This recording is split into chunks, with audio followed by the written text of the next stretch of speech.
Welcome back, my friends, to Marvel Snap. On today's deck guide, we are showing off a brand new deck that I am calling Collecting Victory. I think this is the strongest deck you can construct out of only Pool 1 and Pool 2 cards. Held together by the Collector, the linchpin of the deck. He is so incredibly powerful, has to be one of the best cards in the game right now, period, especially after the recent balance changes. There's a lot of hybrid decks that you can build that will feature the Collector. I think, though, that this is the heart, the core of his set of cards, all very accessible. And let's dive into some games, be able to show off what he is capable of doing before we get into the nitty-gritty of why we have built the deck the way that we did. We have the deck list up above, timestamps down below if you want to jump around, and if you stick through all the way to the end, we have a very special giveaway, so I want to make sure that everybody is ready for that, and we'll follow through as we talk about the deck, show off all of our different gameplay examples. I love being able to pilot these decks. We'll play Angela into Mojo World. Angela, after the balance patch, is just one of the most efficient 2-cost cards you can possibly have, and then pairing her up with Nightcrawler helps even more because you're able to play him, move him to the side, play an additional card so that Angela continues to receive the buffs. Asgard. I would actually like to be able to get a little bit more card draw because we've drawn so many useless rocks. They play Nakia, buffing their hand. I wish I had a Nakia to buff my rocks. Are you guys seeing this? Ask and it shall be given unto you. Ooh. Okay.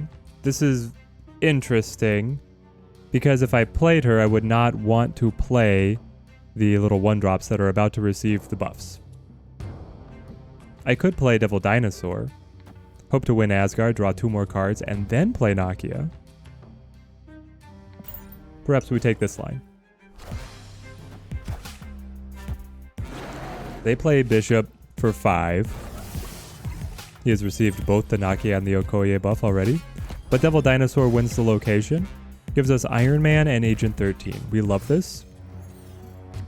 We absolutely love this. Another rock. Are you kidding me? Are you kidding me? Agent 13. Nakia.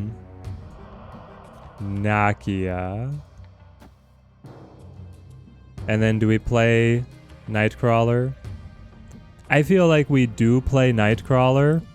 We're not going to be able to play all the cards receiving the buff. The buff from Nakia is basically, the key is it will be able to hit Iron Man here, and then he and a rock will be able to hit the board.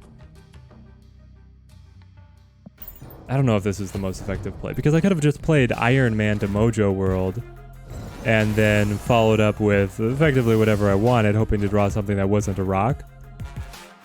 We get Star-Lord. Star-Lord could actually be a bit of a saving grace here, expecting our opponent to want to fill up Mojo World. No, but we have to play Iron Man to Mojo World.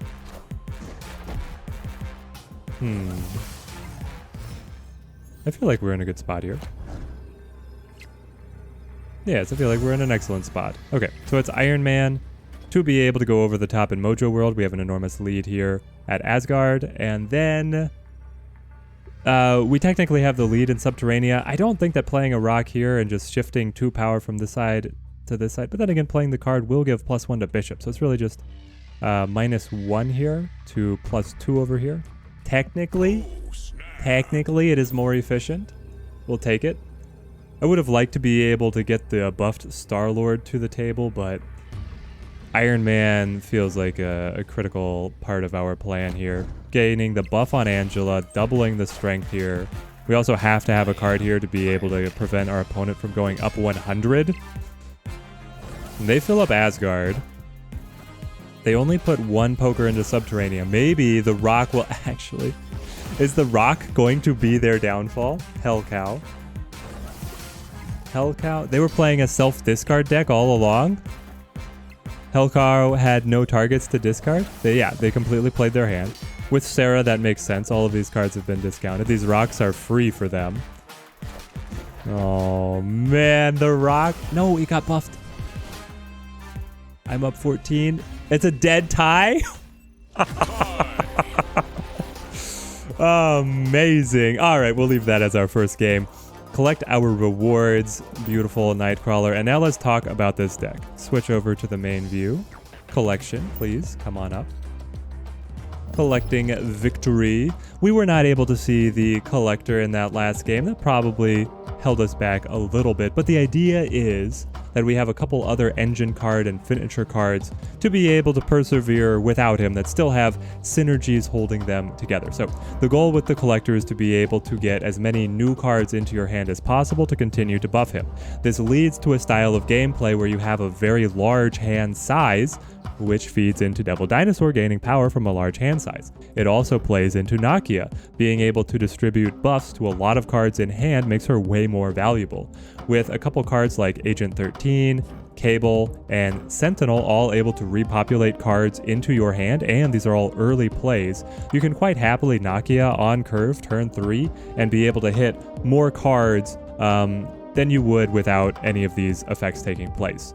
We're still playing Moon Girl because Moon Girl's power here synergies with Devil Dinosaur and the Collector is just so good. Even though her price has been increased, she is well worth it to be able to play a Moon Girl Collector combo because they both fit as a turn 6 play, or Moon Girl and any of these other 2 costs. Hopefully you already have developed Collector on the board. But this combo is a 10-point swing, and you're able to play out to some granularity where the effects are going to hit. And then if you also have Devil Dinosaur on the board, it goes up to a 16-point swing. So these core of cards are just incredibly powerful. We have a pseudo flex spot where we're playing Okoye as a 1-drop. I'm looking for just a little bit more cheap cards to be able to round out my energy curve.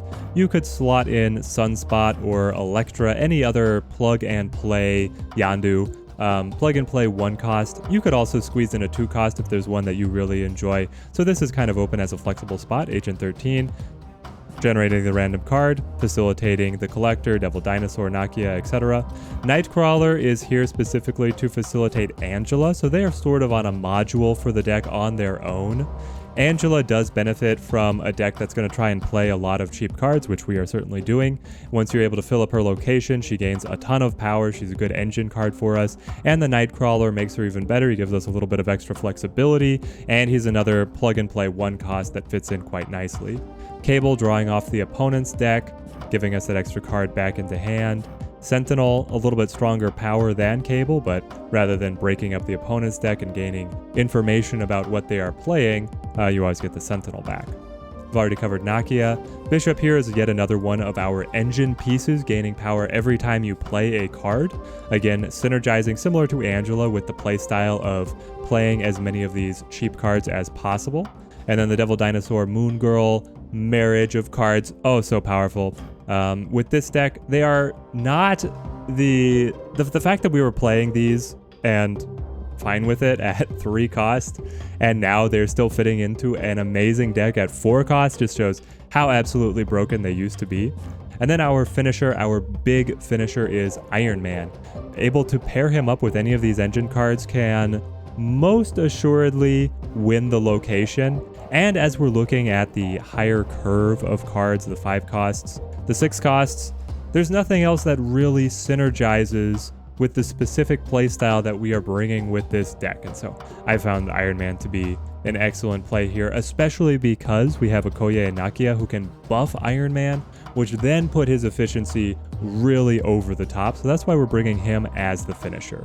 The Collector is so good. He can serve as a powerful card in a number of hybrid decks, but we'll talk about those at the end. For now, let's hop back into the games and see if we can get a few more highlights playing the deck in different situations.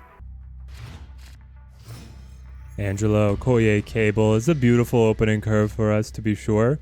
Asgard appears. Ooh. We would like the early pressure here on Asgard. Okoye, you're not really going to swing things too much. We'll play you on right. And then look to be able to go Angela, and then either Cable or Bishop. Be able to put some early pressure on Asgard and try and get that extra card draw. Our opponent, playing a self-discard deck, let me tell you, is going to love getting the card draw as well. So he's going to be right in there fighting with us. Nakia. Nakia, who got buffed by Okoye. Are you worth it as a turn 3 play?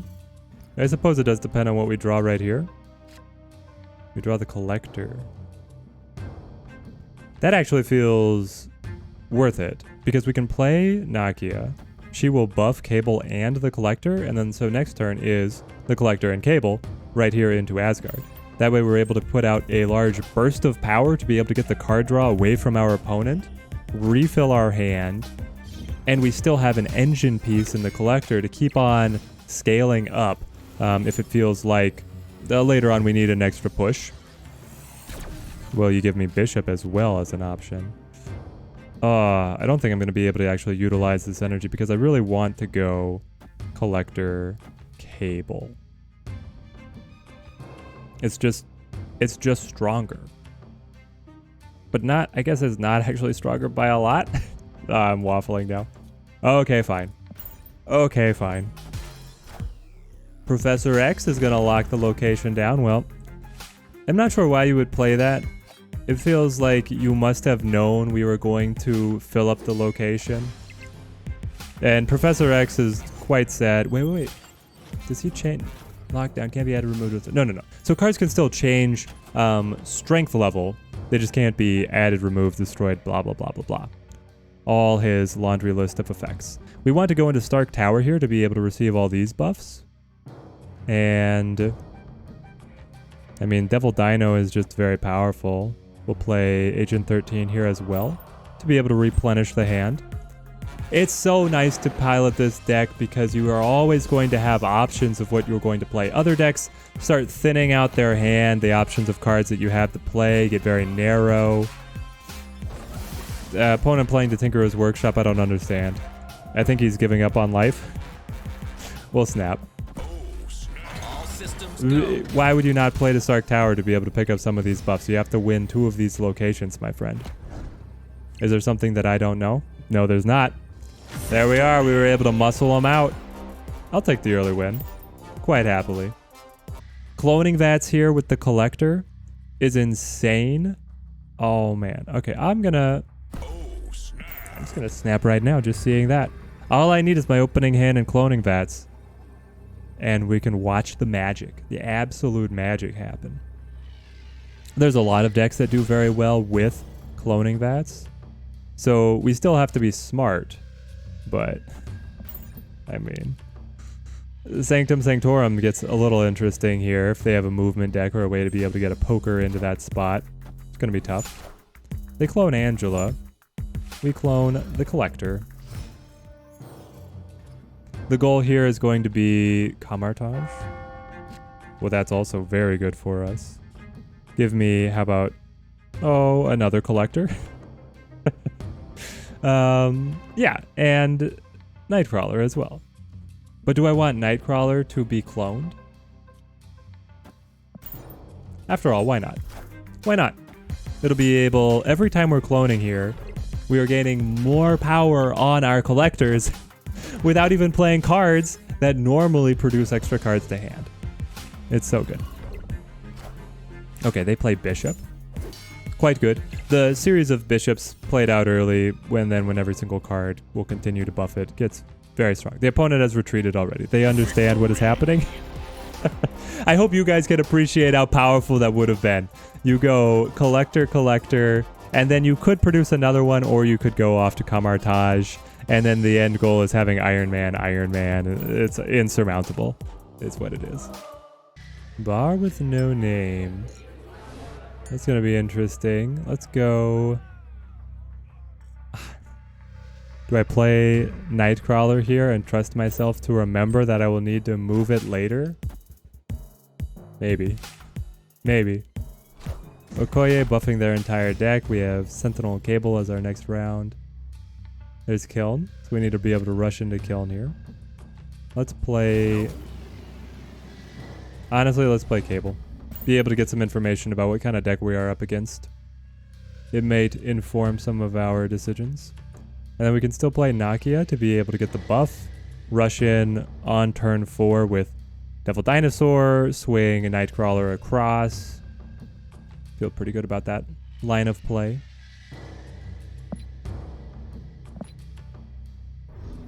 And we need to figure out what this final location is going to be as well. I love the sound effects of Bar with no name. Whenever you pick up a card to start playing it, it'll like, nope. I wouldn't do that if I were you. Blah, blah, blah, blah, blah. I think they want to kick you out.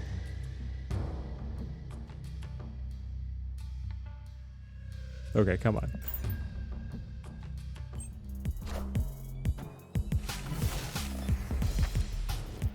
We gain Sarah off the opponent. Mojo World, I love it. Let's go ahead and play. Let's play Nakia. Get the buff. They go into Mojo World with their own Nakia. Interesting. So the Wakandan Guard is showing up in force on their side.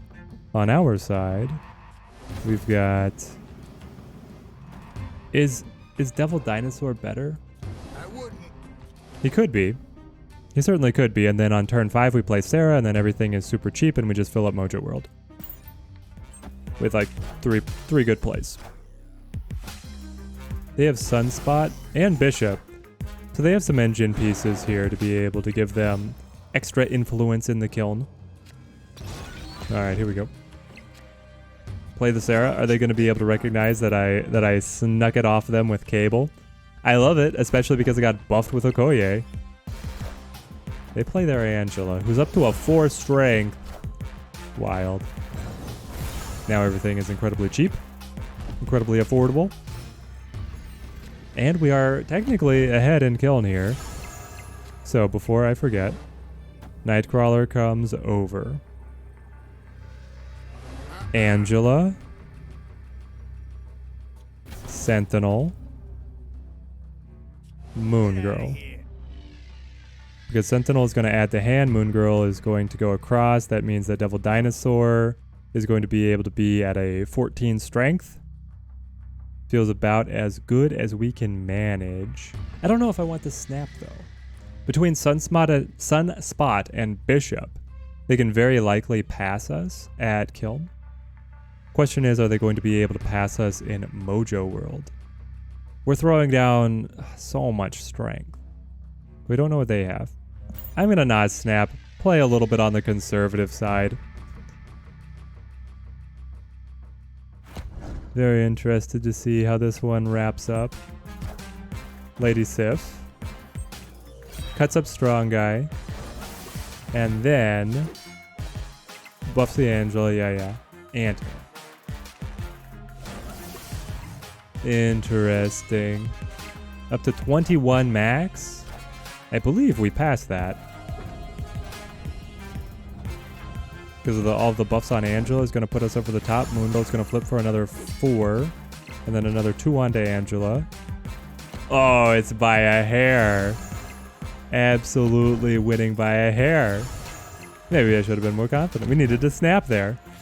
Look at this. Oh, baby. Even with the extra on Sunspot, it's not enough. Victory. I love this early curve. Shadowland popping out the ninjas. Let's play Agent 13. Be able to see what we create. Give us as much time as possible. Rogue. To play around it. Rogue is incredibly interesting.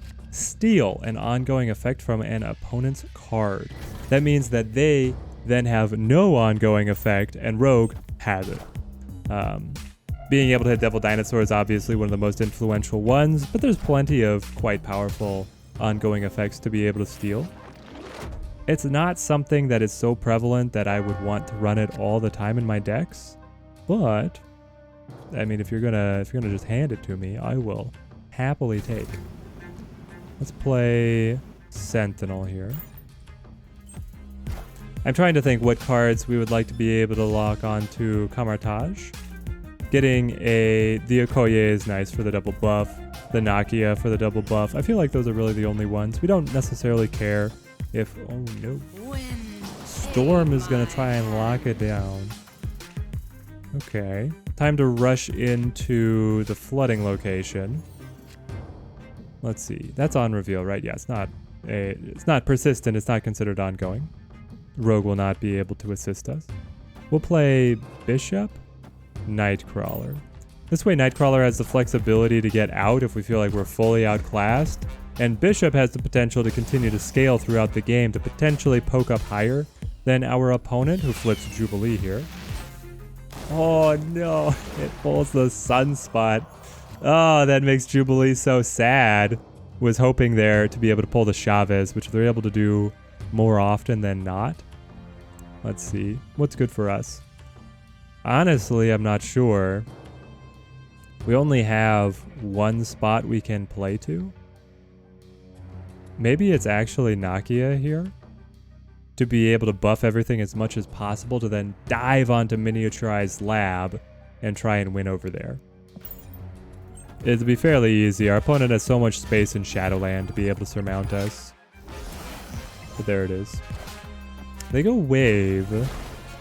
Interesting. So now the wave can really slow us down, not being able to play multiple cards. Also, hang on. Yes, we can add cards here, but I could only add one. What is my single play? Well, I mean, it's 6 strength and gives me a card from their deck, or it's 6 strength and duplicates my cards, which doesn't matter. So I will choose the 6 strength right here. And do I need to leave Nightcrawler? I suppose I do. Otherwise, it's a tie. Yeah, we need the win. Fascinating. Do I want to snap? They're not going to be able to play 2 cards either. They will probably try and play 1 and surmount and then have enough energy left over for Sunspot to be the difference maker. All he needs is 3 energy on Sunspot. But his card costs 4, so he only has 2 energy on Sunspot. Oh, the mind games. I'll snap. I will snap. I have weighed all the options, and I believe the snapping is the best choice. The opponent retreats. There it is. Victory. Amazing. Okoye round 1. And Nakia in hand with the Iron Man combo. Though, Atalan is going to completely destroy that. Atalan is going to have us shuffle our hand back into our deck and draw a fresh start on turn 4. We should be okay with this. Elysium. Making everything incredibly affordable. Well, that's a Nakia. Nakia on turn 2. Now, we're not going to actually be able to play the Iron Man because Atalan happens at the beginning of turn 4 before you make any of your plays. Let's go ahead and do Devil Dinosaur and then the free Nightcrawler. Get him out there. Sentinel, yeah, Sentinel doesn't necessarily matter because he would just be going back into hand and then shuffled into deck. Bucky Barnes at Atalan. Interesting, so they're playing some kind of self-destruction deck. Well, this is amazing for us. I was watching all the hand come together. I was like, this is quite good. And it kept happening, and I was like, this is even better. So, we want to be able to play all of these. Can I have one more energy, please? Please, sir, I would like some more. We will then play... Oh, Bishop is so... Bishop Collector, Angela. Do we actually not play Angela in this situation? I suppose we could leave a location open for Angela and play all of these cards to the same location. Or split a little. Say to Asgard. We understand that Devil Dinosaur is going to lose most of his strength in this round. But the one cost, it's the one cost Sentinel that's really putting this opportunity over the top to me. Being able for 1 energy to get 5 strength on the board. So good. Well, I suppose it's 7 strength if you count the Devil Dinosaur, but counting that gets a little weird. Ooh, destroy the Moon Girl. I would have loved to have Moon Girl here to rebuild the hand for the final throw. Turn 6. Okay. So they got Winter Soldier, Deathlock Angel on Atalan, and Wave is going to make everything cost 3. Interesting. We get our draw from Asgard, which is wonderful to be able to get Devil Dinosaur a little stronger. And now Iron Man is discounted. I think you play Iron Man here to Elysium. And you just settle back and watch what they're going to do. Are they going to play Death? Does Wave reduce Death's cost? to playable? I mean, that's wild if it does. They play Odin. Okay, this is a very odd hybrid deck. Odin Wave stalling us out even more, preventing us from being able to combo any of our key cards. Unfortunately for them, we're still in a good spot. We can play either Cable or Agent 13. It doesn't matter which one. Honestly, I like the appearance of Agent 13 a little better. Oh, I can play 2 cards. Never mind. We play both of these quite happily. They will give buffs to Bishop. They will give buffs to Collector. And they will keep Devil Dinosaur at the status quo. And final turn. What do you have that is going to be able to top my strength in Asgard? You're not going to be... Are you playing Death Now? Is that it? It must be, right? We get Hulk. You have Jubilee or... I don't understand. What is this final play for their side? It is Jubilee. Jubilee's going to hit No, it can't be Chavez. It's Carnage. Oh... And there's the Chavez. It's not enough. We are too powerful for you. Elysium just fueling us to an insane game there. Amazing. Let's come back and review the deck and some of the variants that you can run with it, and then we'll get into our giveaway. So, Collector, as the linchpin, works for so many different types of decks. There's a lot of creative ways that you can pair him with different lines of play. I've seen him work in the self-discard deck because both Swarm and Apocalypse count as adding new cards to hand. So as your discard cards cut those up and then they repopulate in your hand, the Collector is going to be able to get even stronger. Another very powerful variant of the deck uses Falcon and Beast to be able to return cards to hand, which does fuel the Collector, and then you have the capability to just pop them down very quickly again if you are playing a very aggressive curve of cheap 1-cost cards.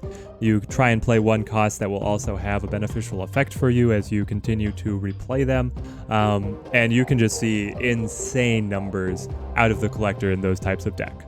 The downside that I see to the Beast and Falcon archetype for the Collector is that if you just don't draw the Collector, you are losing an enormous amount of power. So you need to make sure that you have some other engine cards and some other efficient lines of play to be able to stay on top. Bishop is actually still excellent in those style of decks because it comes to playing and then replaying a number of cheap cards over and over. So he's actually even better in that style of deck than he is right here. And now for our giveaway. I hope you guys enjoyed the video, and if you left a like, then every single one of you in your account is going to be receiving for free alternate art of the Collector drawn by an artificial intelligence. I call it the Hoarder, not the Collector. You know, this one the AI was struggling with a little bit. They always look better from far away though. Let me know down in the comments how you guys would improve this Collector list. I absolutely love the card and am fascinated to find out how you guys are finding the most success with him. Until next time, thank you guys for watching and have a good one.